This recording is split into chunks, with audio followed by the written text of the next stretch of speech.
我係劉頌志。我哋首先嚟關注嘅係氹仔湖畔經屋大廈，目前陸續有居民上樓居住啦。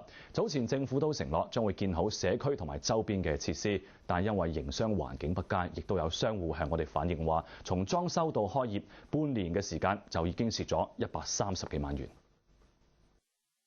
特賣大特賣都仲係冇人嚟買，店鋪門口大門緊閉，可以睇到裡面嘅零星貨品隨便咁放喺張台上面。再轉過去睇對面嘅飲食店，連裝修都未有。位於氹仔嘅湖畔經屋社區商鋪，因為人流太少，生意慘淡。佢哋交鎖匙俾我哋，咁我哋係好開心啦。咁攞住鎖匙嚟開門啦，一開門呢，原來係唔使鎖匙嘅，係可以直接推開嘅。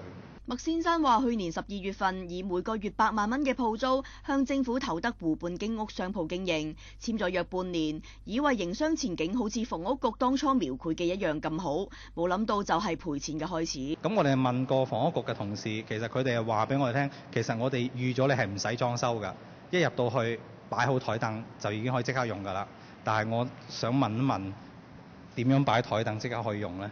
等到麥先生攞到鎖匙，先至發現唔單止鋪位冇裝修，就連大廈周邊嘅配套都冇。佢連燈就冇啦，夜晚9點鐘後又會熄燈啦。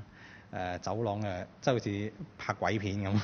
3月份入邊，我哋真係做咗168蚊。麥先生話：做咗幾個月生意，唔單止冇賺到錢，反而賠咗130萬。佢曾經向房屋局求助，希望可以減租，但係一直都冇結果。依家只好同房屋局終止合約，嘥錢買個教訓。澳亞衛視黃英、張世偉澳門報導。開業半年時間就蝕咗130幾萬元嚇，呢個教訓真係太過深刻骨。咁啊，亦都有議員表示啊，政府喺推出公屋嘅同時，周邊嘅設施嘅配套、營商環境呢方面，亦都係不能忽視。氹仔嘅湖畔大廈2700幾個住宅單位正喺度陸續嘅上樓當中，政府亦都一直承諾會做好相關嘅配套設施。已經中注營商嘅小業主開店之後先至發現根本就經營唔到落去，每個月8萬蚊嘅租金更加係打咗水漂。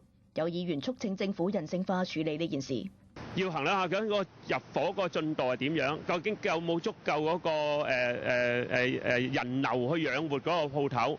如果喺未有足夠人流嘅時候，係咪應該有某啲嘅酌情嘅處理？譬如話用佢經營嗰個交嘅租金，可能同入伙嗰個戶數嚟到一定程度嚟到掛鈎。商戶繼續承擔高昂嘅鋪租，睇住自己嘅血汗錢一點一滴咁樣流失，但係一啲方法都冇。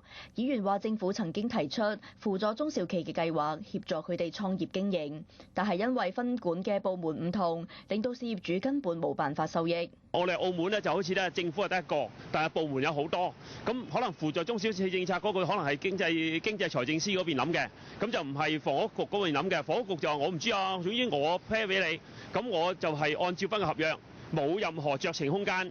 不過歐錦新亦都話，開業投資存在風險，就算係政府嘅項目，當初投標嘅時候，亦都要審慎衡量。